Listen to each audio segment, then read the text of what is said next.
Stories from the Five Towns by Arnold Bennett.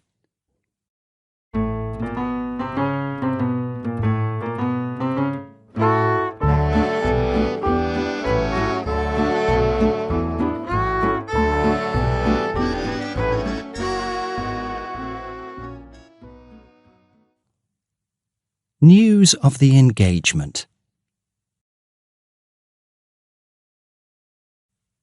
My mother never came to meet me at Bursley Station when I arrived in the Five Towns from London.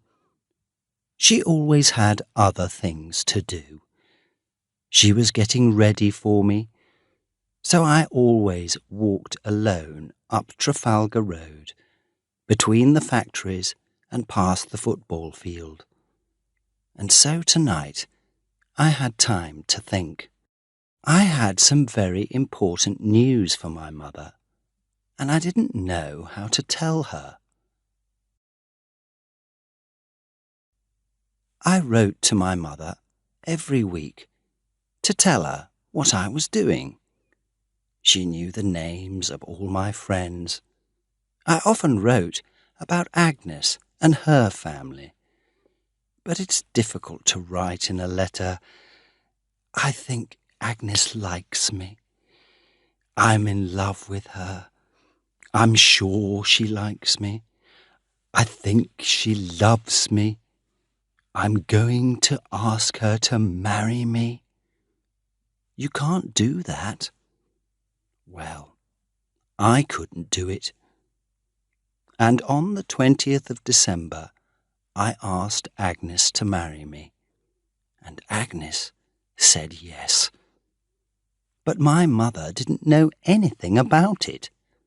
And now, on the 22nd of December, I was coming to spend Christmas with my mother.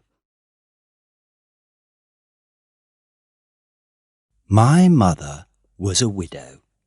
I was her only son. And now I was engaged, and she didn't know. I was afraid she was going to be a little unhappy, and I was ready for a difficult evening. I walked up to the front door, but before I put my hand up to ring, the door opened, and there was my mother. She put her arms around me.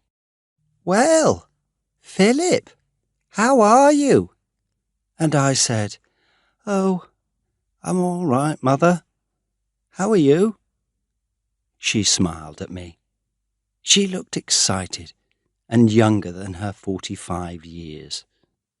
There was something strange in her smile. I thought, she knows I'm going to get married. How does she know? But I said nothing. You have to be careful with mothers. I'll tell her at supper, I decided. I went upstairs to my bedroom. When I came down, my mother was busy in the kitchen. I went into the dining room, and here I had a surprise. There were 3 chairs around the table, and 3 plates, and 3 glasses. So Agnes was coming. I didn't know how my mother knew, but she did know. She and my wonderful Agnes were planning a surprise for me. Agnes was coming to Bursley for Christmas. There was a ring at the door. It's Agnes, I thought, and running to the door, I opened it.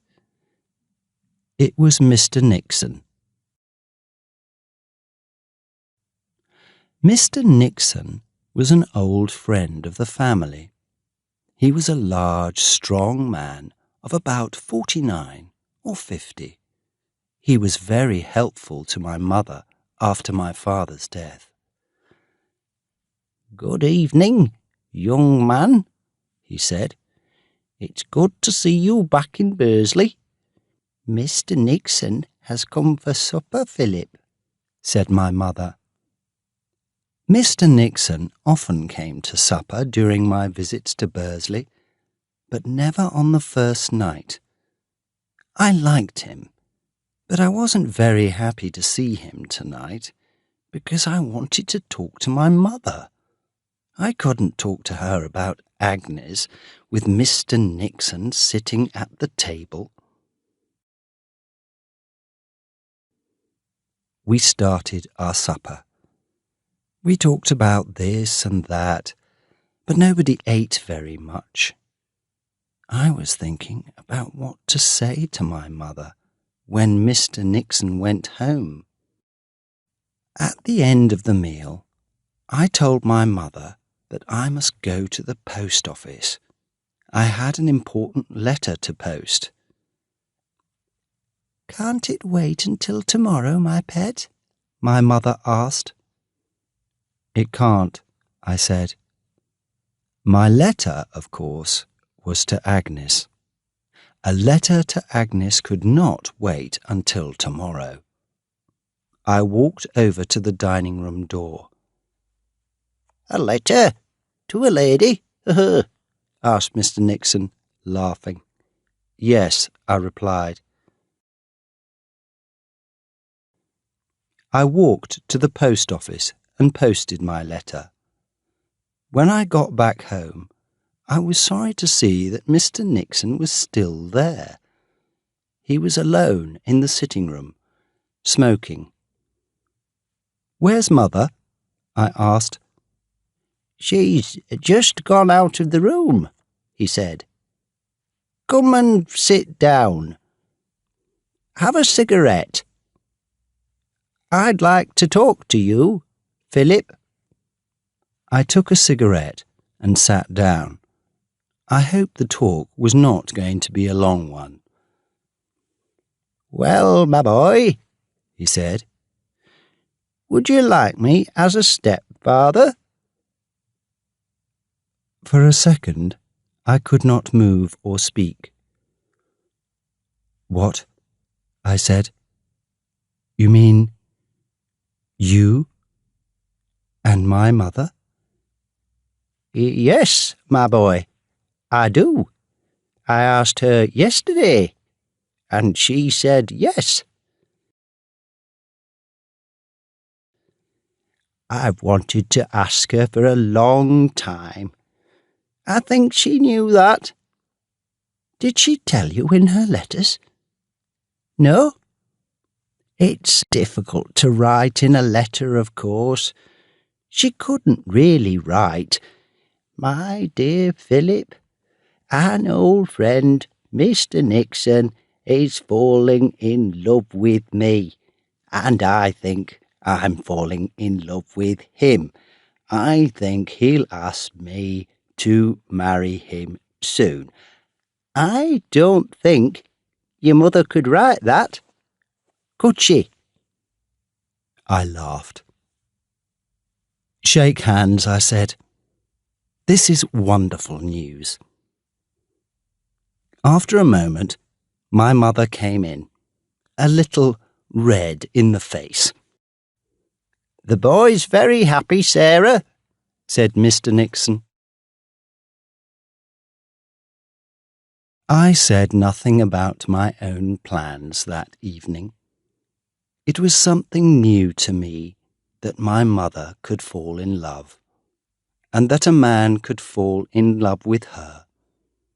It was something new to me that she was lonely in our old house, and that perhaps she wanted a new life. Perhaps, like all sons, I thought only about myself and my life.